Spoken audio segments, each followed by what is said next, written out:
Hello students, welcome to World Student Scope. I am Shruti teaching you class 11th chemistry with the very second chapter, that is structure of atom.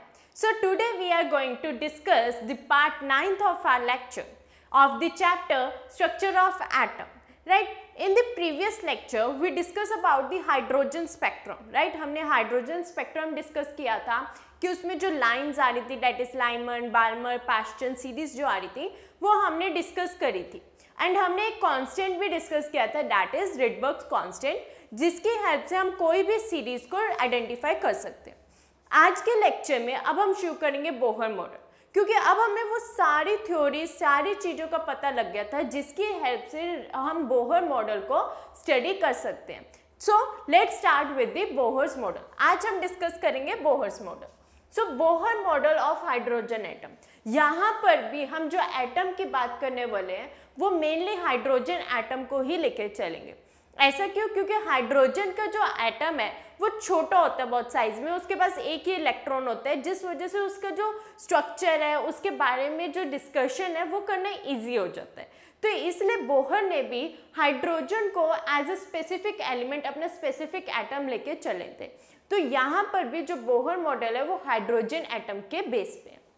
So let's start with the hydrogen with the Bohr model. तो postulates क्या आए थे, Bohr ने क्या क्या बातें कही थी, क्या क्या चीज़ उन्होंने बोली थी जब उन्होंने अपना एटॉमिक मॉडल दिया था।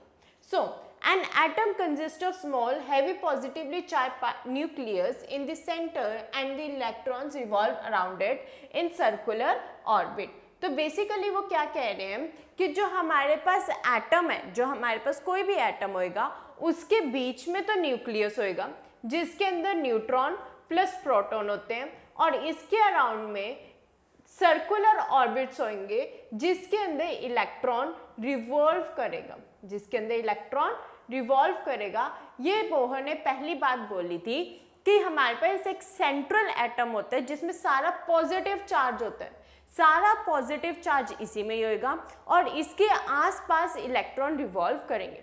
An atom consist of small heavy positively charge, जो ये बीच में हमारा सर्कल है वो हैवी है, मतलब प्रॉपर डेंस है।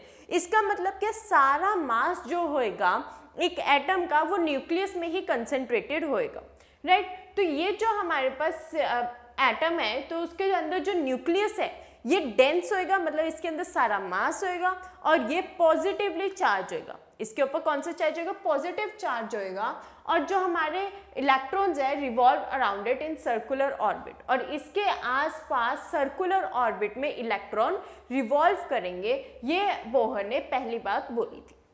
Second, the electron in the hydrogen atom can move around the nucleus in a circular path of fixed radius energy. These paths are called orbits, stationary state or allowed energy state. अब उन्होंने क्या बोला कि जो हमारे पास, अब हमने nucleus की तो पहली बात कर दी, दूसरी बात हम किसकी करेंगे? इलेक्ट्रॉन की। इलेक्ट्रॉन किस में रिवॉल्व करेगा? एक ऑर्बिट्स के अंदर रिवॉल्व करेगा जो कि न्यूक्लियस के अराउंड होगा। ये न्यूक्लियस है मेरा, न्यूक्लियस के अराउंड मैंने ये सर्कुलर स्ट्रक्चर्स बनाए हैं, इन सर्कुलर स्ट्रक्चर्स में इलेक्ट्रॉन रिवॉल्व करेगा, इन्हीं सर्कुलर स्ट्रक्चर्स में इलेक्ट्रॉन रिवॉल्व करेगा और इन सर्कुलर स्ट्रक्चर्स को हम क्या कहेंगे? ऑर्बिट कहेंगे, स्टेशनरी स्टेट कहेंगे या अलाउड एनर्जी स्टेट कहेंगे। अब यहाँ से क्या क्या चीजें आ रही है? एक तो ऑर्बिट है, इससे तो हमें कुछ नहीं मतलब पड़ रहा, हमें है कि हाँ इस सर्कुलर स्ट्रक्चर को हम ऑर्बिट कहते हैं। इस नाम से देखो क्या आ रहा है? Stationery state. स्टेशनरी स्टेट का मतलब क्या? स्टेशन मतलब रुका हुआ। ठीक है, अब यहाँ पे ध्यान से सुनना कि इलेक्ट्रॉन है हमारा वो रुका हुआ नहीं है, वो तो रिवॉल्व ही करता रहेगा, लेकिन क्या चीज रुकी हुई है हमारी? जो ये सर्कुलर स्टेट है ना, ये जो सर्कल मैंने बनाया है ये फिक्स्ड है, ये नहीं रोटेट कर रहा। रोटेट कौन कर रहा है? इलेक्ट्रॉन कर रहा है। तो इसलिए इसका नाम पड़ा स्टेशनरी स्टेट। क्यों पड़ा? क्योंकि जो हमारा सर्कल है वो स्टेशनरी है, वो रुका हुआ है, इलेक्ट्रॉन उसमें रिवॉल्व कर रहा है, इसी वजह से इस सर्कुलर स्टेट को हम कहते हैं स्टेशनरी स्टेट कहते हैं। और हम क्या कहेंगे? Allowed energy state. अब देखो रदरफोर्ड की जब हम बात कर रहे थे तो हमने उसे बोला था कि मैक्सवेल ने कहा था कि जो हमारा कोई भी चार्ज पार्टिकल होता है रोटेट करने के टाइम पे कोई ना कोई रेडिएशन एमिट करता है, अपनी एनर्जी लॉस करता है, जिसकी वजह से उसे न्यूक्लियस में आके गिर जाना चाहिए। बट वो एनर्जी लॉस को प्रिवेंट कौन करता है? यही सर्कुलर स्टेट प्रिवेंट करता है। ठीक है, यही जो सर्कुलर स्टेट है हमारी, वो हमारे इस इलेक्ट्रॉन को न्यूक्लियस में गिरने से पहले ही उसको प्रोटेक्ट करती है। तो इसलिए इसका नाम ये भी है हमारे पास आया है अलाउड एनर्जी स्टेट, मतलब ये इसको एनर्जी को डिस्ट्रॉय नहीं होने देगी, ये वहीं पर ही इलेक्ट्रॉन को रहने देगा। सो बेसिकली हमारे पास दो पोस्टुलेट पहले क्या है कि पहला उसने क्या कहा बोहर ने कि हमारे पास सेंटर में एक डेंस होता है, मतलब डेंसली मतलब जो सारा मास उधर ही होना चाहिए। ठीक है, सारा मास उधर ही है, तो सारा मास जो है वो एक बीच में एटम के बीच में प्रेजेंट है, जो कि पॉजिटिवली चार्ज भी है, जो कि पॉजिटिवली चार्ज भी है, और उसे हम न्यूक्लियस कहते हैं। और सेकेंड बात क्या कही है कि न्यूक्लियस के अराउंड ऐसे सर्कुलर स्ट्रक्चर होते हैं जिसमें इलेक्ट्रॉन रहता है, जो इलेक्ट्रॉन का घर है उस स्ट्रक्चर्स में इलेक्ट्रॉन रहता है, और वहाँ पर उस स्ट्रक्चर को हम ऑर्बिट्स, स्टेशनरी स्टेट या अलाउड एनर्जी स्टेट कहते हैं। और उस जो सर्कुलर स्ट्रक्चर्स है ना हमारे, वो जो है वो इलेक्ट्रॉन को फॉल मतलब कि न्यूक्लियस में गिरने से पहले प्रोटेक्ट करके रखते हैं, उसको प्रिवेंट करते हैं, उसकी एनर्जी को थोड़ा बचा के रखता है। ठीक है, और ये एक फिक्स रेडियस पे होते हैं, मतलब कि ये नहीं है कि कहीं पे भी हो जाएंगे, ये एक फिक्स रेडियस में होते हैं, एक परफेक्ट डिस्टेंस पे होते हैं। राइट, तो ये जो हमारे पास है ये बेसिक एटम है। ठीक है, एटम के बीच में न्यूक्लियस है जो कि पॉजिटिवली चार्ज है और जिसके अंदर न्यूट्रॉन एंड प्रोटॉन प्रेजेंट है, और इसके अराउंड सर्कुलर स्ट्रक्चर में ठीक है हमारे पास इलेक्ट्रॉन रिवॉल्व करते हैं। इलेक्ट्रॉन जो है उस सर्कल में रिवॉल्व करेंगे, सर्कल नहीं रिवॉल्व करेगा, जो हमारा ऑर्बिट है ये नहीं रिवॉल्व कर रहा, इलेक्ट्रॉन रिवॉल्व करता है। ये हमारा सेकेंड पोस्टुलेट हुआ। Third postulate is now this stationary state for electron a number n 1 2 3 or k l m the integral number are known as principal quantum number। तो अब उन्होंने थर्ड लाइन में क्या कहा कि उन्होंने ये तो हमारे डिस्क्राइब कर दिया। ठीक है, ये हमारा न्यूक्लियस है और उसके आगे कॉन्सेंट्रिक सर्कल, कॉन्सेंट्रिक सर्कल का मतलब क्या है, हमारे ऑर्बिट्स प्रेजेंट है। राइट, ये जो आपको दिख रहे ग्रीन ब्लू ब्लैक कलर के जो लाइंस हैं ये हमारे क्या कॉन्सेंट्रिक सर्कल्स है, मतलब ऑर्बिट्स है, स्टेशनरी स्टेट्स हैं, और उसके बीच में जो ये प्लस हमने लगाया वो है न्यूक्लियस। राइट, तो इनका अब जो बोहर थे उन्होंने नेम्स दे दिए, इसको या फिर हम n 1 2 3 में कहेंगे, 1 2 3। ये इसके बारे में हमने बात हाइड्रोजन स्पेक्ट्रम में भी कही थी कि हमने देखा था जब n की वैल्यू 1 है तो लाइमन सीरीज बनेगा। राइट, जब n की वैल्यू 2 है तो बाल्मर सीरीज बनेगा, n की वैल्यू 3 है तो पास्चर सीरीज बनेगी। राइट, तो ये हमने देखा था, उसी के अकॉर्डिंग बोहर ने कहा कि ये भी ऐसे 1 2 3 4 ही है, और इनका नाम हम एनर्जी के according that is k l m n भी रख सकते हैं, मतलब कि 1 है 2 3 4, 1 का मतलब k शेल, 2 का मतलब l शेल, यहाँ पे क्या आएगा हमारे पास l शेल आ जाएगा, 2 का मतलब l, थर्ड का मतलब m एंड फोर्थ का मतलब n शेल। तो ये हमारी सीरीज रहती है। अगर हमारे पास n की वैल्यू 1 उसका नाम क्या आ जाएगा k शेल, n की वैल्यू 2 तो उसका नाम आ जाएगा l शेल, अगर n की वैल्यू 3 तो उसका आएगा m and 4 then n and so on. ये अगर आगे आगे शेल बढ़ते रहते हैं तो वो m n o p ऐसे एक्सटेंड होते रहते हैं, लेकिन अभी हमारे पास सिलेबस में k l m n की ही बात है। ठीक है, अभी हमारे पास +1 और +2 के कॉन्सेप्ट में हम सिर्फ ये इन्हीं 4 के बारे में डिस्कस करते रहेंगे, k l m n shell के बारे में। ठीक है, तो हमारे पास उन्होंने नाम क्या दिया कि n जो है वो 1 2 3 4, ये k l m n भी हो सकता है। ठीक है, और यही हमारे पास ये जो सेंटर में ये न्यूक्लियस है। अब जो ये नंबर्स आए हैं 1 2 3 4, इन्हें हम क्या बोलते हैं, प्रिंसिपल क्वांटम नंबर्स। इन्हें हम क्या बोलेंगे, प्रिंसिपल क्वांटम नंबर्स। क्वांटम हमने बोला था, क्वांटम क्या है हमारे पास, पैकेट है। ठीक है, एनर्जी का पैकेट है, एक छोटी अमाउंट की एनर्जी है, मिनिमम अमाउंट ऑफ एनर्जी है। ठीक है, हमारे पास क्वांटम वो होते हैं। सो बेसिकली यहाँ पर उन्होंने क्या बोल दिया, प्रिंसिपल क्वांटम नंबर। ठीक है, क्योंकि ये ऑर्बिट्स क्या एनर्जी स्टेट्स ही हैं, है ना। अभी हमने डिस्कस किया सेकेंड पोस्टुलेट में कि ये जो स्टेट्स हैं, ये जो कॉन्सेंट्रिक सर्कल्स हैं, वो एनर्जी स्टेट है, इसलिए उन्होंने इसका नाम एनर्जी के बेस पे, दैट इज क्वांटम के बेस पे रख दिया कि इन नंबर्स को हम क्या कहेंगे, प्रिंसिपल क्वांटम नंबर्स कहेंगे, राइट। तो यहाँ पर हमारे पास बोहर का थर्ड पोस्टुलेट क्या आता है कि हमारे पास एक जो डेंस पहले तो न्यूक्लियस है, उसके अराउंड कॉन्सेंट्रिक सर्कल्स हैं, ठीक है, उस कॉन्सेंट्रिक सर्कल्स में इलेक्ट्रॉन रिवॉल्व करते हैं, राइट। इन्हीं कॉन्सेंट्रिक सर्कल्स में इलेक्ट्रॉन रिवॉल्व करते हैं एंड यहीं से फिर उसके बाद इन कॉन्सेंट्रिक सर्कल्स का नाम आ गया, डेट इज KLMN या 1 2 3 4। इन्हीं 1 2 3 4 को हम क्या कहते हैं, प्रिंसिपल क्वांटम नंबर्स कहते हैं। और क्वांटम इज बेसिकली एनर्जी, ठीक है। और हमारे पास ये जो कॉन्सेंट्रिक सर्कल्स है वो भी एनर्जी स्टेट्स हैं, इसलिए हमने इनका नाम रख दिया एनर्जी, डेट इज क्वांटम के ऊपर नाम रख दिया principal quantum number. Next is the energy of an electron is certain in the orbit। अब उसने क्या बोला कि अगर एक इलेक्ट्रॉन अपने ऑर्बिट में प्रेजेंट है, मतलब अपने ही घर में प्रेजेंट है, तो उसकी जो एनर्जी होगी वो सर्टेन होगी, मतलब फिक्स्ड होगी। उसकी एनर्जी जो होगी सर्टेन होगी, that is it does not change with time, ये चेंज नहीं करेगी, वो आराम से अपने घर में खुशी खुशी रहेगा, ठीक है, उधर उसकी एनर्जी पे कोई फर्क नहीं पड़ेगा। However, the energy is absorbed or emitted, लेकिन जैसे ही इलेक्ट्रॉन को बाहर से एनर्जी मिली, है ना, फोटोन के केस में हमने यही देखा था कि जैसे ही फोटो इलेक्ट्रिक इफेक्ट में एक सरफेस के ऊपर एनर्जी आई, इलेक्ट्रॉन ने एमिट्स होना शुरू कर दिया, राइट। तो अगर इलेक्ट्रॉन को एनर्जी मिलती है फोटोन से, ठीक है, ये किसी और केस से एनर्जी मिलती है, इसका मतलब क्या है, एनर्जी एब्जॉर्ब हो रही है या एमिट हो रही है, एब्जॉर्ब हो रही है या एमिट हो रही है, मतलब कि इलेक्ट्रॉन अब जंप करने की स्टेट में आ गया है। व्हेन इलेक्ट्रॉन जंप्स, इसका मतलब क्या है, इलेक्ट्रॉन जब जंप करते हैं तो या फिर वो एब्जॉर्ब करते हैं या फिर वो एमिट करता है।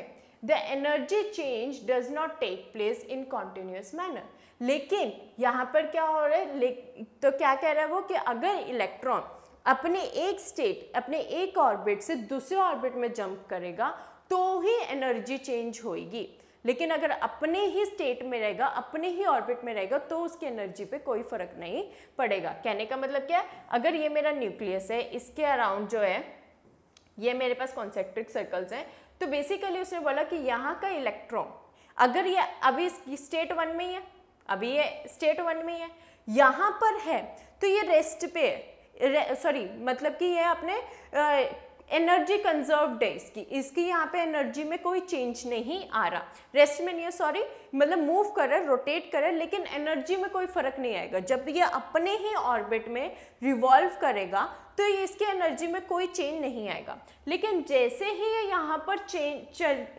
जाएगा, जंप करेगा, ठीक है, मतलब दूसरे ऑर्बिट में जाएगा, तो क्या हो जाएगा, यहाँ पर इसके एनर्जी में चेंज आएगा, क्योंकि यहाँ पर उसको एक्स्ट्रा फोटोन, एक्स्ट्रा एनर्जी मिलने के वजह से या उसने जंप किया, जिसके वजह से उसने एनर्जी एब्जॉर्ब करी और उसके बाद एमिट भी करी, ठीक है। तो बेसिकली वो क्या कह रहा है कि अगर इलेक्ट्रॉन अपनी स्टेट में है तो हमारे पास एनर्जी में कोई डिफरेंस नहीं आएगा, लेकिन जैसे ही वो जंप करेगा वहाँ पर एनर्जी स्टेट में डिफरेंस आएगा, या फिर एनर्जी एब्जॉर्ब होगी या एमिट होगी।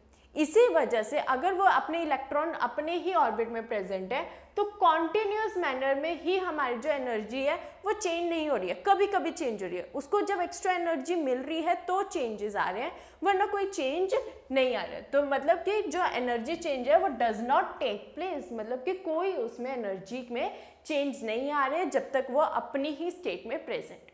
Next is the frequency of radiation absorbed or emitted when transition occurs between two stationary states that differ in energy by। अब उन्होंने क्या बोला कि अब हमारे पास ये तो पता लग गया कि एनर्जी में कोई चेंजेस नहीं आ रहे, लेकिन ये केस भी तो स्टडी करना है। अब तो हमने फोर्थ पोस्टुलेट में ये बात करी है कि अगर इलेक्ट्रॉन अपने स्टेट में है तो उसकी एनर्जी में कोई चेंज नहीं आ रहा, लेकिन अगर एनर्जी चेंज हुए, अगर उसका ऑर्बिट चेंज हुआ, अगर उसके ऑर्बिट में डिफरेंसेस आए तो एनर्जी चेंज हो रही है। तो उस रेडिएशन में जब एब्जॉर्ब और एमिट हो रहा है तो वहाँ पर जो एनर्जी का चेंज का डिफरेंस है वो इस फॉर्मूले के हेल्प से आता है, that is mu is equal to delta E by H which is equals to E two sorry students, it is even, it's subscripted one, ठीक है, ये यहाँ पर नहीं है, इट्स सब्सक्रिप्टेड वन। तो यहाँ पे क्या है, mu is equals to delta E by h, that is E2 minus E1 by h. मतलब कि E2 माइनस E1 का मतलब कि डेल्टा ई क्या होता है, हमने तो अभी हमने फर्स्ट चैप्टर किया तो डेल्टा समझा था। डेल्टा क्या होता है, स्मॉल चेंज। डेल्टा क्या रिप्रेजेंट करता है, स्मॉल चेंज रिप्रेजेंट करता है, ठीक है। तो जहाँ पर हम चेंज की बात करेंगे वहाँ पर हम डेल्टा लगाएंगे। और एच क्या मेरे पास, प्लैंक्स कांस्टेंट, ठीक है, ये हमारे पास है Planck's constant, that is Planck's quantum theory जब हम पढ़े थे तो वहाँ से आया था प्लैंक्स कांस्टेंट, प्लैंक्स कांस्टेंट। तो एच के प्लैंक्स कांस्टेंट है और जो डेल्टा है वो है स्मॉल च, और जो ई है वो है मेरी एनर्जी। ई क्या है, एनर्जी, और म्यू हमें पता है फ्रीक्वेंसी होती है। तो जब हमारे पास एनर्जी में चेंजेस आते हैं, एनर्जी में कब चेंजेस आते हैं, जब फ्रीक्वेंसी चेंज होती है, राइट। तो एनर्जी जो चेंज आता है that is E2 minus E1 by H से आएगा। और ये E2 क्या है, मतलब कि जो उसने एमिट करी थी जब वो जंप करा था तब, माइनस जब वो अपने स्टेट में वापस आ गया, मतलब कि फर्स्ट स्टेट में वापस आ गया उसकी एनर्जी, और E2 मतलब जब वो सेकेंड स्टेज पे, सेकेंड ऑर्बिट पे पहुंचा था तब की एनर्जी।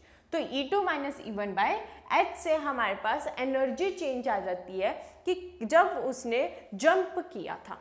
तो यहाँ पे उन्होंने दोनों कॉन्सेप्ट की बात कर दी, एक तो इसकी बात कर दी कि जब अपने ऑर्बिट में रहेगा तो एनर्जी में कोई डिफरेंस नहीं आएगा, लेकिन अगर उसने जंप किया तो डिफरेंस आएगा, और उस डिफरेंस को हम कैलकुलेट कर सकते हैं इस फॉर्मूला से, that is mu is equals to delta E by h, that is E2 minus E1 by h, right. तो ये उन्होंने फोर्थ पोस्टुलेट में कहा था कि अगर बोहर ने क्या कहा था कि अगर इलेक्ट्रॉन अपने ही स्टेट पे रहेगा, अपने ही ऑर्बिट में रहेगा तो मतलब कि उसके एनर्जी में कोई चेंज नहीं आएगा, लेकिन अगर वो जंप कर रहा है तो वहाँ पे एब्जॉर्ब हो रही एनर्जी या एमिट हो रही है, जिसके वजह से उसके एनर्जी में डिफरेंसेस आएंगे, और उस एनर्जी डिफरेंस को हम इस फॉर्मूला से कैलकुलेट कर सकते हैं, that is mu is equals to delta E by h given by E2 minus E1 by h. तो ये बोहर ने फिफ्थ पोस्टुलेट अपना कहा था, ठीक है।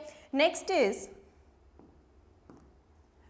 where E1 and E2 are the energies of lower and higher allowed state। हमने यही अभी पढ़ा कि E1 और E2 क्या है, लोअर और higher allowed energy state. Allowed energy states is orbit, ये हमने सेकेंड पोस्टुलेट में पढ़ा कि सेकेंड पोस्टुलेट में क्या कहा था कि बोहर ने उनका नाम क्या किया था, ऑर्बिट दिया था, स्टेशनरी स्टेट दिया था और अलाउड एनर्जी स्टेट दिया था। तो यहीं पर ही उन्होंने बोला कि जो E1 E2 है वो लोअर और हायर अलाउड एनर्जी स्टेट्स हैं। This expression is commonly known as Bohr frequency rule, क्योंकि देखो हमारे पास फॉर्मूला क्या है, mu is equals to E2 minus E1 by h, ठीक है। तो म्यू क्या है, फ्रीक्वेंसी है, तो फ्रीक्वेंसी के रिस्पेक्ट में ही बोहर का नाम आ गया यहाँ पे, बोहर्स फ्रीक्वेंसी रूल, फ्रीक्वेंसी निकालने का तरीका, ठीक है। और उसके बाद सिक्स पोस्टुलेट में उन्होंने क्या कहा, the angular momentum me nu r is of an electron is given by in stationary state can be expressed in this formula। अब उन्होंने क्या बोला कि अब हमने ये पढ़ लिया कि इलेक्ट्रॉन जो है वो जंप करेगा या अपने एनर्जी स्टेट में रहेगा। अब अपने एनर्जी स्टेट में जब वो मूव कर रहा है, राइट, रिवॉल्व कर रहा है, ये हमारे पास न्यूक्लियस है, इसमें इलेक्ट्रॉन रिवॉल्व कर रहे हैं, ठीक है। जब ये रिवॉल्व कर रहा है तो यहाँ पर उसके पास कुछ मोमेंटम जनरेट हो जाएगा, ठीक है, कुछ मोमेंटम जनरेट हो जाएगा, और वो एंगुलर मोमेंटम हम किससे डिनोट करते हैं, me mu r is equals to NH2 pi. ये पॉइंट नहीं है students, NH2 pi, that means me क्या है, मास ऑफ इलेक्ट्रॉन, me है मास ऑफ इलेक्ट्रॉन, ठीक है। हमारे पास मोमेंटम हमें पता होता है कि mv होता है, mv होता है, ये मोमेंटम का फॉर्मूला होता है, ये हमारे पास मोमेंटम का फॉर्मूला है। अब हमारे पास क्या है, r is basically radius, r is equals to radius of nucleus, ठीक है। न्यूक्लियस और ऑर्बिट के बीच में जो डिस्टेंस है उसे हम रेडियस कहेंगे, तो ये r हमारे पास रेडियस है। me क्या है, मास ऑफ इलेक्ट्रॉन है, म्यू जो है वो वेलोसिटी है, ठीक है, ये हमारे पास वेलोसिटी है, एंड जो है वही हमारे पास principal quantum number integral number है, h is Planck's constant and 2 pi तो हमें पता है is a basic unit, is a constant value. तो उसने क्या कहा कि अगर इलेक्ट्रॉन अपने ही ऑर्बिट में रिवॉल्व कर रहा है तो उसके पास एक मोमेंटम जनरेट हो जाता है, और वो मोमेंटम हम इस फॉर्मूला से निकालेंगे, that is m/r is equals to nh2 pi. ठीक है, ये हमारे पास मोमेंटम निकालने का उन्होंने फॉर्मूला दे दिया। तो यहाँ पे उन्होंने दोनों पोस्टुलेट में दो फॉर्मूले दे दिए। पहला क्या दिया, mu is equals to E2 minus E1 by h, जहाँ से हम एनर्जी चेंज निकालेंगे, और यहाँ से हम मोमेंटम निकालेंगे। अगर इलेक्ट्रॉन अपने ही ऑर्बिट में रिवॉल्व कर रहा है तो उस मोमेंटम को निकालने का ये फॉर्मूला, जहाँ पे n की वैल्यू वही प्रिंसिपल क्वांटम नंबर 1 2 3 4 कुछ भी हो सकती है। Next is Thus an electron can move only in those orbit। अब यहाँ से बहुत इंपॉर्टेंट कंक्लूजन आता है कि एक इलेक्ट्रॉन उसी ऑर्बिट में रिवॉल्व करेगा जहाँ पर उसकी एंगुलर मोमेंटम जो है वो इंटीग्रल मल्टीपल ऑफ h2 पाई होगी। अब हमारे पास फॉर्मूला क्या आया था, m/r इज इक्वल्स टू, हमारे पास क्या था,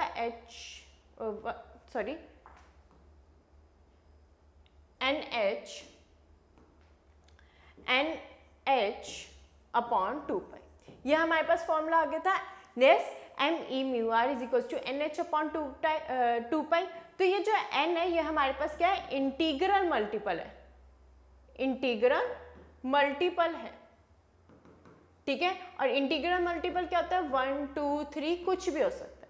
तो वो क्या कहना चाह रहे हैं कि इलेक्ट्रॉन उसी ऑर्बिट में रिवॉल्व करेगा जहाँ पर हमारे पास एंगुलर मोमेंटम h/2 पाई के इंटीग्रल मल्टीपल होगा।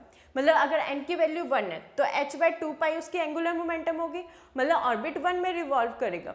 अगर मेरे पास n2 है, ठीक है, तो मतलब सेकेंड ऑर्बिट में रिवॉल्व करेगा। तो वो क्या कहना चाह रहे हैं कि वो उसी ऑर्बिट में रिवॉल्व करेगा जहाँ पे उसकी एंगुलर मोमेंटम जो होगा वो h/2 पाई का इंटीग्रल मल्टीपल होएगा, right. So that's why only certain fixed orbits are allowed. तो इसी वजह से कोई ही यही फिक्स्ड ऑर्बिट्स अलाउड होंगे, ये नहीं कि आप किसी भी ऑर्बिट में रिवॉल्व कर सकते हो। इलेक्ट्रॉन अगर ऐसे तो ये यहाँ से अगर मैं बोल रही हूँ सेकेंड ऑर्बिट से फोर्थ में जंप कर जाए तो ये तो फोर्थ का इलेक्ट्रॉन हो गया, क्या फर्क पड़ता है। लेकिन नहीं, यहाँ पर उसको वापस आना पड़ेगा क्योंकि जो उसकी एंगुलर मोमेंटम है वो इंटीग्रल मल्टीपल किसकी है, सेकेंड ऑर्बिट की है। तो इसलिए उसको वहीं पर ही वापस आना पड़ेगा। ये फोर्थ ऑर्बिट उसको अपना इलेक्ट्रॉन अपने घर का मेंबर नहीं बना सकता। सो इसलिए एक इलेक्ट्रॉन जो है अपने फिक्स्ड ऑर्बिट में ही रिवॉल्व करेगा, जंप करेगा, लेकिन अपने ही ऑर्बिट में वापस आ जाएगा। This postulate introduces the concept of quantization of angular momentum, और यहीं से हमारे पास quantization of electron angular momentum आता है। मतलब कि हमारी जो एंगुलर मोमेंटम है वो क्वांटाइज रहती है। पूरे ही एटम में angular momentum of electron quantize रहती है, मतलब अपने ही ऑर्बिट के स्ट्रक्चर में अपना ही उसका इलेक्ट्रॉन होगा और उसकी अपनी ही एंगुलर मोमेंटम होगी। ये हमारे पास बोहर ने कहा था कि जो हमारे पास एंगुलर मोमेंटम होएगा वो क्वांटाइज्ड होएगा। इसका मतलब क्या, हर एक इलेक्ट्रॉन के पास अपना एंगुलर मोमेंटम होएगा और वो उसी ऑर्बिट में रिवॉल्व करेगा जो उसका इंटीग्रल मल्टीपल होएगा। जो उसका इंटीग्रल मल्टीपल होएगा मतलब n जो होएगा वो ही उसके पास उसी ऑर्बिट में रिवॉल्व करेगा। ये बोहर ने कहा था। सो अब हमने हमारे पास बोहर के सारे पोस्टुलेट्स आ गए, राइट, कि बोहर ने क्या क्या बातें बोली। बोहर ने बोला कि एक एटम है, उसके बीच में न्यूक्लियस है, न्यूक्लियस पॉजिटिव चार्ज है, डेंस है, मतलब सारा मास इसी के अंदर है, और इसके अराउंड में इलेक्ट्रॉन्स रिवॉल्व करते हैं। अब इसके अराउंड में जो इलेक्ट्रॉन्स रिवॉल्व करते हैं वो एक प्रॉपर कंसेंट्रिक सर्कल्स, मतलब कि हमारे पास एक proper circular orbit, circular states में रिवॉल्व करते हैं, जिन्हें हम ऑर्बिट, स्टेशनरी स्टेट या अलाउड एनर्जी स्टेट भी कहते हैं। और ये जो स्टेट होती है ये रेस्ट पे होती हैं, ये नहीं रिवॉल्व करती। इलेक्ट्रॉन रिवॉल्व करता है, हमारी जो स्टेट है वो रिवॉल्व नहीं करती। थर्ड पार्ट उन्होंने क्या कहा था कि जो ये स्टेट्स हैं ना, ये हमारे जो कॉन्सेंट्रिक सर्कल्स है, जो हमारे ऑर्बिट्स हैं, इनके नेम है 1 2 3 4, ये KLMN, ठीक है, जिन्हें हम प्रिंसिपल क्वांटम नंबर भी कहेंगे। ठीक है। फोर्थ उन्होंने क्या बात बोली थी कि अब जो इलेक्ट्रॉन है अगर वो अपने ऑर्बिट में रिवॉल्व कर रहा है तो उसकी एनर्जी में कोई डिफरेंस नहीं आएगा। अगर वो फर्स्ट ऑर्बिट में है और फर्स्ट इलेक्ट्रॉन है फर्स्ट ही ऑर्बिट में रिवॉल्व कर रहा है तो उसकी एनर्जी में कोई डिफरेंस नहीं आएगा। लेकिन अगर इलेक्ट्रॉन को एनर्जी मिली और उसने जंप किया तो उसकी एनर्जी में डिफरेंस आएगा। वो हम कैलकुलेट करते हैं फॉर्मूला से, that is Bohr frequency rule, mu is equals to delta E by h, with delta E क्या है एंड E2 माइनस E1, मतलब कि लोअर स्टेट और हायर स्टेट में जो डिफरेंस है उसकी एनर्जी को। फिर उन्होंने बात करी एंगुलर मोमेंटम की। अब हमने ये तो बात कर ली कि ये सारा सिनेरियो हो गया। अब क्या है कि इलेक्ट्रॉन जो है अपने ऑर्बिट में तो रिवॉल्व कर रहा है तो उसके पास भी कुछ ना कुछ मोमेंटम जनरेट हो जाएगा और वो मोमेंटम निकालने का फॉर्मूला क्या है, MEVR is equals to NH/2π, where जो MEVR है वो मोमेंटम पार्ट है और NH/2π जो है इंटीग्रल मल्टीपल ऑफ H/2π है।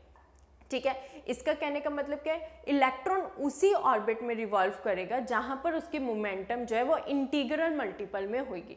अगर उसकी इंटीग्रल मल्टीपल की वैल्यू 2 है तो वो सेकंड ऑर्बिट में रिवॉल्व करेगा, अगर उसकी 3 है तो थर्ड ऑर्बिट में ही रिवॉल्व करेगा। इससे कहते हैं कि हमारी जो एंगुलर मोमेंटम है वो क्वांटाइज्ड हो गया है। इससे पता लगता है इलेक्ट्रॉन अपने ही ऑर्बिट में रहेगा, किसी और के ऑर्बिट में नहीं रह सकता अनटिल और अनलेस वो जंप करेगा, लेकिन वो वापस उसको अपने ही इलेक्ट्रॉन में आना पड़ेगा, अपने ही ऑर्बिट में आना पड़ेगा। अब इधर से बोहर मॉडल तो हमने स्टडी कर लिया, काफ़ी अच्छा सा परफेक्ट मॉडल लग रहा है, हर एक छोटी छोटी बात बता दी। अब इसके इंपॉर्टेंस क्या है, सिग्निफिकेंस क्या है, वो स्टडी करते हैं। So basically significance of Bohr model, right? Significance of Bohr model, सबसे पहले क्या टॉपिक आया, क्या जो मतलब रदरफोर्ड के ड्रॉबैक्स रह गए थे उन्हीं टॉपिक्स पे इनका इंपॉर्टेंस बन गई। ठीक है, रदरफोर्ड का पहला ड्रॉबैक क्या बना था, स्टेबिलिटी ऑफ एटम, कि उसने स्टेबिलिटी नहीं बता पाए थे कि जो हमारे पास न्यूक्लियस है इसके इलेक्ट्रॉन जो रिवॉल्व कर रहा है उसको कभी ना कभी घूम फिर के इसमें आ जाना चाहिए, राइट, इसमें आ जाना चाहिए। लेकिन अब हमें एंगुलर मोमेंटम का कॉन्सेप्ट पता लग गया था, अब हमें पता लग गया था एनर्जी स्टेट्स के बारे में। तो वहीं पर ही उन्होंने बोला कि according to Bohr's theory an electron can not lose energy as long as it states in particular orbit, मतलब कि अगर वो अपने ही ऑर्बिट में रह रहा है तो वो एनर्जी चेंज नहीं हो सकती, वो अपनी एनर्जी लूज नहीं कर सकता जब तक वो अपने ही ऑर्बिट में है। तो यहाँ से तो कोई बात ही नहीं बनती है कि स्टेबल इलेक्ट्रॉन अपने न्यूक्लियस में आके गिर जाएगा। क्यों? क्योंकि वो अपने ऑर्बिट में रिवॉल्व कर रहा है और उसके पास वहाँ पे एनर्जी चेंज कुछ नहीं आता। अनटिल और अनलेस अगर वो जंप कर रहा है तब भी वो अपने ही ऑर्बिट में आएगा, न्यूक्लियस में नहीं आएगा, क्योंकि वहाँ उसको अपना ऑर्बिट मिल जाएगा और वहाँ पे उसकी एनर्जी कंजर्व हो जाएगी, मतलब उधर कोई चेंज नहीं आएगा। तो इसलिए इलेक्ट्रॉन में अगर रिवॉल्व करते टाइम, ठीक है, अगर वो अपने ही ऑर्बिट में है और वहीं पर ही रिवॉल्व कर रहा है तो उसकी एनर्जी में कोई चेंज ही नहीं आएगा, और अगर चेंज ही नहीं आ रहा है तो स्टेबिलिटी ऑफ एटम आ गई। तो यहाँ पर क्वेश्चन बन ही नहीं सकता कि इलेक्ट्रॉन अपने न्यूक्लियस में क्यों ना गिरे। सो बेसिकली बोहर ने क्या कहा कि अगर N electron can not lose energy, मतलब एक इलेक्ट्रॉन तब तक अपनी एनर्जी लॉस नहीं कर सकता as long as it states in a particular orbit, मतलब अपने ही अगर ऑर्बिट में रह रहा है, अपने ही ऑर्बिट में रिवॉल्व कर रहा है तो वहाँ पे इलेक्ट्रॉन की एनर्जी में कोई चेंज नहीं आएगा। Therefore, the question of losing energy continuously and falling into the nucleus does not arise। और यहाँ से ये क्वेश्चन बन ही नहीं सकता कि जो एनर्जी है वो चेंज हो जाएगी और या फिर कुछ डिस्ट्रॉय हो जाएगी और इलेक्ट्रॉन न्यूक्लियस में आके गिरेगा, क्योंकि वो अपने ऑर्बिट में स्टेबल है। ठीक है, अपने ऑर्बिट में उसकी एनर्जी में कोई डिफरेंस नहीं आ रहा है। नेक्स्ट क्वेश्चन क्या बना था, कैलकुलेशन ऑफ बोहर रेडियस। अब उनकी इंपॉर्टेंस आई थी, अब हमारे पास हमें यह नहीं पता लगा था कि जो न्यूक्लियस है और जो पहला ऑर्बिट है इसके बीच में क्या डिफरेंस है, इसके बीच में क्या डिस्टेंस है। तो यहाँ से बोहर ने रेडियस भी निकाल दिया था, यहाँ से बोहर ने रेडियस भी निकाल दिया था। और अगर मेरे को कोई भी nth का निकालना है, nth का मतलब क्या है, nth का मतलब है n की वैल्यू कुछ भी हो सकती है, 1 2 3 4 कुछ भी हो सकती है। तो उन्होंने एक जनरल फॉर्मूला दे दिया था कि अगर कोई भी ऑर्बिट है, ठीक है, मैंने 5th 6th कुछ भी लगाया तो उसका रेडियस इस फॉर्मूला से आएगा, that is Rn is equals to A0 n square. ठीक है, r n is equals to a naught n square, where r n is the radius of nth term, radius of nth term, मतलब कि n के कोई भी value, ठीक है, अगर r1 है तो r1 हो जाएगा, radius of first orbit, r2 है तो हमारे पास r2 हो जाएगा, that is radius of second orbit. तो यहाँ पे n की वैल्यू कुछ भी आ सकती है। सिमिलरली यहाँ पर भी n कुछ भी है, 1 2 3 4, जो भी हमारे पास ऑर्बिट की बात करेंगे वो होगा। एंड ए नॉट जो है उसकी fix value that is 52.9 picometre. PM क्या होता है, पिकोमीटर होता है, पिकोमीटर होता है। तो कहने का मतलब क्या है कि यहाँ पर हमारे पास एक फिक्स्ड वैल्यू होगी जिससे हम बोहर के रेडियस, मतलब कि बोहर रेडियस का कहने का मतलब क्या है, एटॉमिक रेडियस निकाल सकते हैं, that is r n is equals to a naught n square, where r n is the radius and n is the integral या प्रिंसिपल क्वांटम नंबर, और ए नॉट की वैल्यू फिक्स है, that is 52.9 picometre. अगर देखो इसी को ही हम क्या कहेंगे, radius of stationary state is called as Bohr radius, और ये किसी भी stationary state that is orbit या अलाउड एनर्जी स्टेट, इनमें से किसी का भी अगर हमें रेडियस निकालना है उसे हम क्या कहते हैं, बोहर्स रेडियस कहते हैं। और इसकी वैल्यू अब देखो, अगर बोहर रेडियस r1 निकालना है, ठीक है, r1 निकालना है तो a नॉट n1 के स्क्वायर हो गया, और n1 तो बेसिकली 1 ही है, तो क्या आ गया 52.9 पिकोमीटर ही आ गया। तो मतलब पहली जो रेडियस होती है वो 52.9 पिकोमीटर के बराबर होती है, मतलब कि ये जो पहला अगर मेरा ऑर्बिट है के शेल है तो इसकी क्या आएगी 52.9 पिकोमीटर रेडियस होगी। तो यहाँ से इसके इम्पोर्टेंस से, बोहर के इम्पोर्टेंस से हमारे पास सेकेंड वैल्यू भी आ गई, that is calculation of radius भी आ गया। Next is calculation of energy of electron.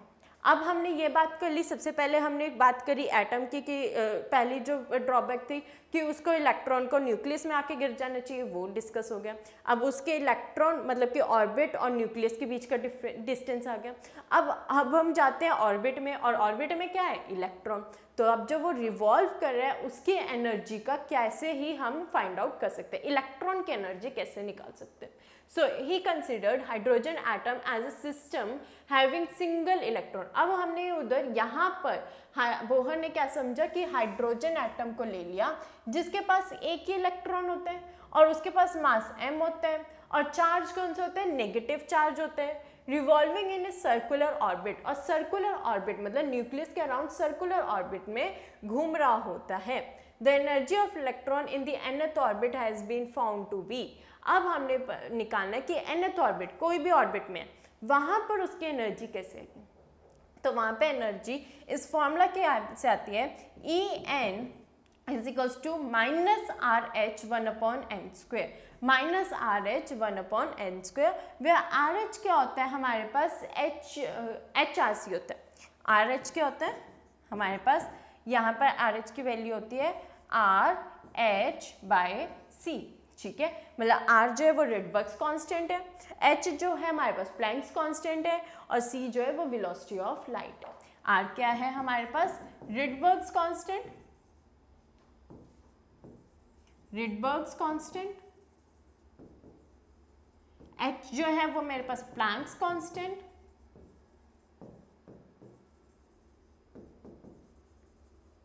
ठीक है, और जो C है वो मेरे पास है velocity of light, velocity of light. तो तीनों वैल्यू जब हम पुट करते हैं तो यहाँ पर हमारे पास फॉर्मूला आता है, जो वैल्यू आती है डेट इज 2.18 इंटू 10 की पावर -18 जूल। यहाँ पर रेडबर्ग्स सॉरी जो हमारे पास आर एच है उसकी वैल्यू क्या आ गई 2.18 इंटू 10 की पावर -18 जूल। अब जैसे ही ये वैल्यू मैंने इधर पुट करी तो मेरे पास क्या बन गई equation, En is equals to 2.18 into 10 की power -18 divided by n square।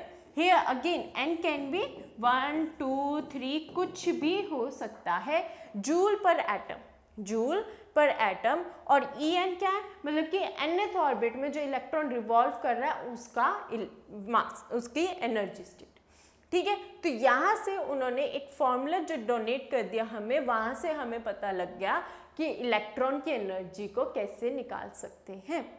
अब आप यहाँ पर एक चीज नोटिस कर रहे होंगे तो कि फॉर्मूला में माइनस साइन है, फॉर्मूला में माइनस साइन है, मतलब एनर्जी हमारी कुछ नेगेटिव है, ठीक है। इसके बारे में अभी डिस्कस करते हैं, पहले ये कॉन्सेप्ट कर लेते हैं कि therefore with increase in value of n, यहाँ से हमें पता है कि अगर n की वैल्यू इंक्रीज करती है, डैट इज ऑर्बिट का नंबर इंक्रीज करता है, the energy difference between successive energy level decreases, और वहाँ से जो एनर्जी होती है वो डिक्रीज करती जाएगी।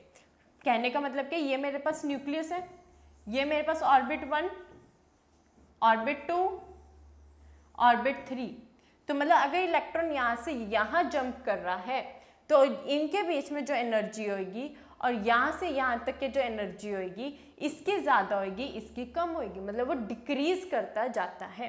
कहने का मतलब क्या है कि जो E2 माइनस E1 है, क्योंकि फर्स्ट इलेक्ट्रॉन जो होगा वो सेकंड ऑर्बिट में जा रहा है, उसकी एनर्जी ज़्यादा होगी, हालांकि जो सेकंड ऑर्बिट का इलेक्ट्रॉन थर्ड ऑर्बिट में जा रहा है।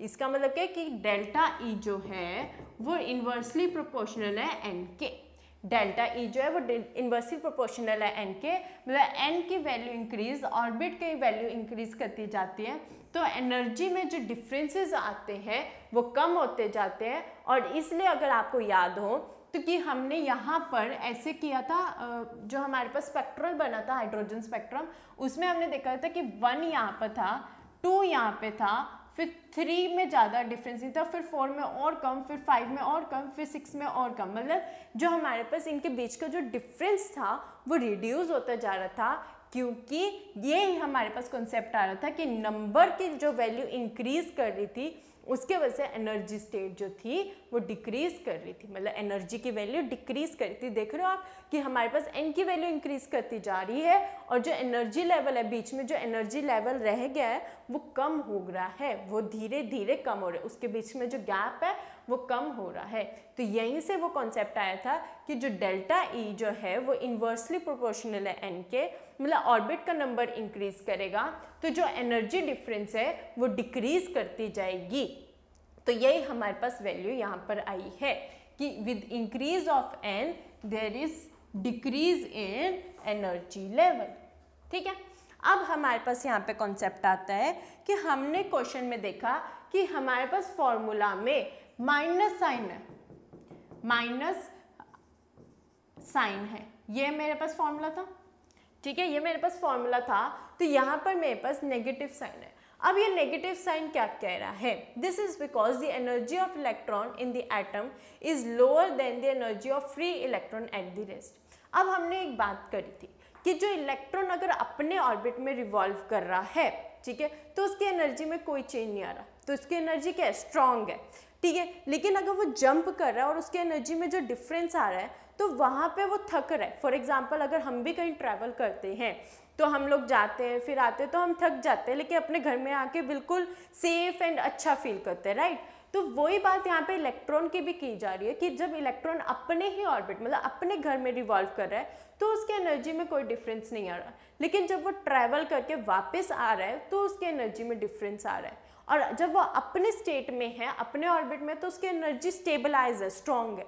लेकिन जब वो ट्रैवल करके वापस आ रहा है तब उसकी एनर्जी में डिफरेंसेस आ जाते हैं, वो एनर्जी जो है वो रिड्यूस्ड हो जाती है, मतलब जो हमारे पास एनर्जी पहले स्टेबलाइज थी वो एनर्जी में रिडक्शन आ जाती है, राइट। तो कहने का मतलब क्या है कि जो energy of electron of atom है वो लोअर है, मतलब कि जो एनर्जी में डिफरेंस है वो कम है एज कंपेयर टू जो एनर्जी रेस्ट, मतलब कि जब वो अपने स्टेट में है तो वो अच्छे से रिवॉल्व कर रहा है, ठीक है, अच्छे से रिवॉल्व कर रहा है। तो इसका मतलब क्या है? वो अपने स्टेबलाइज है, उसकी एनर्जी स्टेबलाइज है, लेकिन जैसे ही वो ट्रेवल किया तब उसकी एनर्जी में लो हो गई, ठीक है। A free electron addressed in is an electron that is infinitely far away from the nucleus.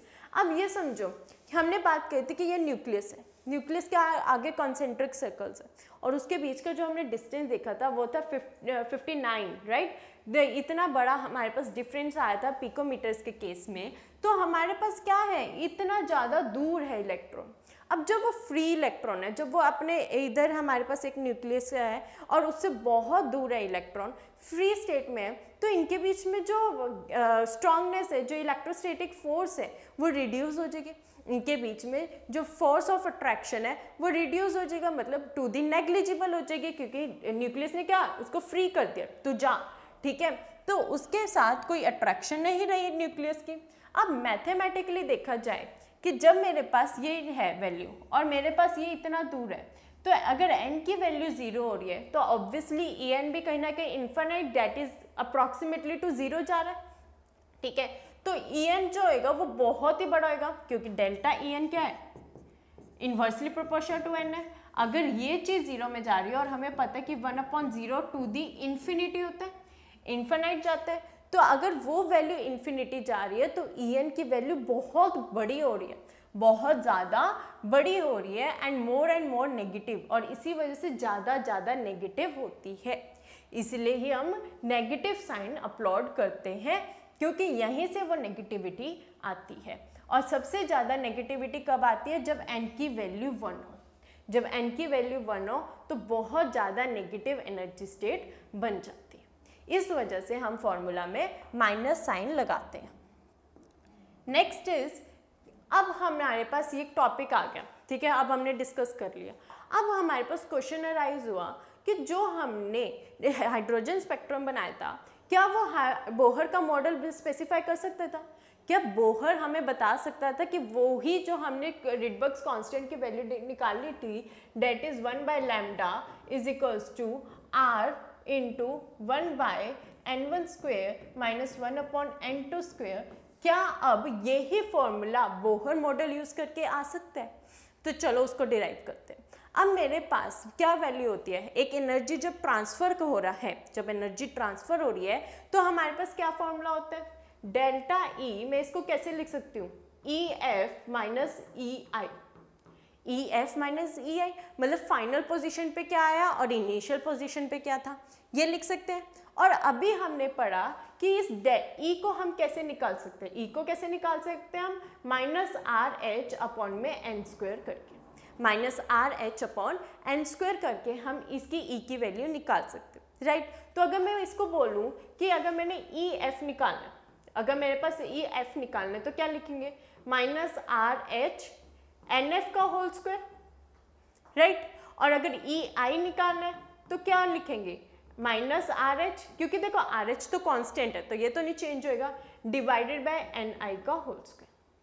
तो मैं ये दोनों वैल्यू इधर पुट करती हूँ, that is delta E is equals to minus R H upon N F का whole square minus minus R H upon N I का whole square. ये आ गई मेरे पास वैल्यू। अब देखो यहाँ पे मेरे पास जब हम पोस्टुलेट स्टडी कर रहे थे तो फिफ्थ पोस्टुलेट में फिफ्थ पोस्टुलेट में हमारे पास बोहर ने क्या बोला था कि जो डेल्टा ई होता है वो हमारे पास एच न्यू के बराबर होता है, एच न्यू के बराबर होता है। मतलब क्या कह रहा है, न्यू इज इक्वल्स टू हमारे पास क्या होता था, डेल्टा ई बाय एच था, ये हमारे पास फॉर्मूला था, minus E two minus n, जो कि बोहर का फ्रीक्वेंसी रूल था, ठीक है। उधर से ये वैल्यू है कि mu is equals to delta E by h होता है, तो मैं क्या लिख सकती हूँ, delta is equals to h nu, ये मैंने वैल्यू यहाँ पे पुट करूंगी, h nu is equals to minus R H upon में, अब हम इसको क्या कर सकते हैं, माइनस आर एच इसमें से हमने कॉमन ले लिया तो क्या आ जाएगा यहाँ पे 1 एन एफ का होल स्क्वायर प्लस में 1 एन आई का होल स्क्वायर, सॉरी माइनस में, ठीक है, यहाँ पर माइनस आ जाएगा। माइनस क्यों आएगा, क्योंकि देखो माइनस माइनस प्लस और हम माइनस ही कांस्टेंट बाहर ले रहे हैं तो यहाँ पर भी हमारे पास अंदर भी माइनस आ जाएगा, इतना आ गया। अब म्यू क्या होता है, म्यू होता है हमारे पास H C by lambda, sorry C by lambda, हमारे पास म्यू क्या होता है, सी बाय लैम्डा होता है। तो ये सी बाय लैम्डा की वैल्यू मैं इसमें पुट कर दूंगी, ठीक है।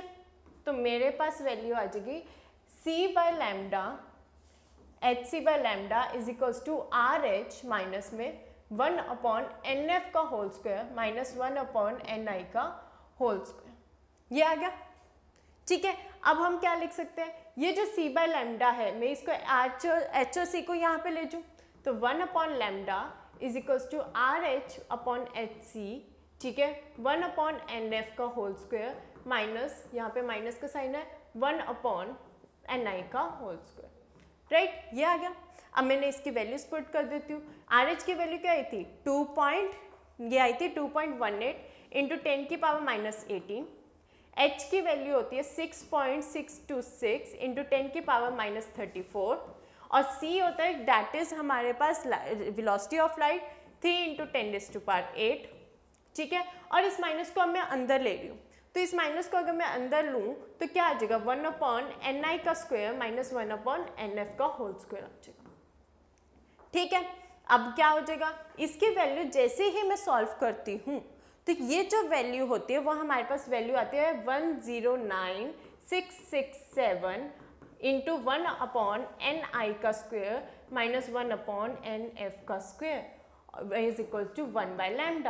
और रिडबर्ग्स कांस्टेंट भी हमें कुछ ऐसी वैल्यू देता है that is 1/λ is equals to r 1/n1 का स्क्वायर माइनस 1/n2 का स्क्वायर, राइट। तो ni और nf तो वही है, इनिशियल स्टेट और फाइनल स्टेट, वहाँ पे ni n1 और n2 हम क्या ले रहे थे, मतलब फर्स्ट से सेकंड में जा रहा है, हमने वहाँ पे इसी की बात करती। यहाँ पे क्या है, किसी में भी जा सकता है, मतलब 1 to 2 भी जा सकता है, 2 to 3 भी जा सकता है। बात तो अभी भी वही आ रही है, इनिशियल माइनस फाइनल, यहाँ पर भी इनिशियल माइनस फाइनल था। r की वैल्यू यहाँ पर क्या आ रही थी 109,667 और यहाँ पर भी यही आ रही है, और 1/λ। तो इसका मतलब क्या है, बोहर ने हाइड्रोजन स्पेक्ट्रल को भी आइडेंटिफाई कर लिया था। और ये जो डेरिवेशन है ये बहुत इंपॉर्टेंट है इस चैप्टर के बेसिस पे, क्योंकि ये जो डेरिवेशन है ये आ जाती है, ये कई बार पेपर में आ जाती है। तो एक बार और रिवाइज कर लेते हैं। बेसिकली क्या कह रही है, हमें पता है कि जो डेल्टा ई होता है वो EF माइनस EI के बराबर होता है। अब E को अभी हमने निकालना समझा कि जो हमारी एनर्जी होती है वो कैसे निकालते हैं, माइनस RH अपॉन में n square that is integral square, ठीक है। अब मेरे को अगर F निकालना है तो NF लिख दूंगी, अगर I निकालना है तो NI लिख दूंगी, राइट। और इन दोनों की वैल्यू मैंने डेल्टा E में पुट कर दी। तो जैसे पुट करी तो मेरे पास क्या आया, माइनस RH 1/nf स्क्वायर, यहाँ से मैंने माइनस कॉमन लिया, बाहर आ गया, एक माइनस रह गया 1/ni स्क्वायर, राइट। अब मेरे पास मुझे पता है कि डेल्टा E को हम कैसे निकालते हैं, nu is equals to delta E by h. तो इधर से मेरे पास वैल्यू क्या आई, जो हमारे पास है न्यू h न्यू, ठीक है, h न्यू मैंने इसमें पुट कर दी। और जो म्यू होता है वो होता है c/λ के बराबर होता है, तो मैंने c/λ नेक्स्ट में पुट कर दिया। अब इसमें मैंने c/λ पुट कर दिया, RH है NF स्क्वायर माइनस यहाँ पे ये नेगेटिव साइन है, ठीक है, 1/ni स्क्वायर। अब मैंने क्या किया कि मेरे को तो 1/λ चाहिए है ना, तो मैंने इस HC को RH से डिवाइड कर दिया, ठीक है, और इन दोनों की वैल्यूज पुट करी, और जो ये नेगेटिव था वो साइन में ब्रैकेट के अंदर लेगी। तो जैसे ही मैं माइनस साइन से अंदर मल्टीप्लाई करूंगी तो शिफ्टिंग हो जाती है, तो हमें बेसिक मैथ्स पता है कि ni आगे आ जाएगा और nf पीछे चला जाएगा। और इसको जब मैंने सॉल्व किया तो वैल्यू आती है 109,667, जो कि रिडबर्ग्स कांस्टेंट के बराबर है। इससे हमें पता है कि बोहर ने हाइड्रोजन स्पेक्ट्रल लाइन को भी अच्छे से डिस्क्राइब कर दिया था। Bohr model hydrogen spectral line को भी डिस्क्राइब करता है।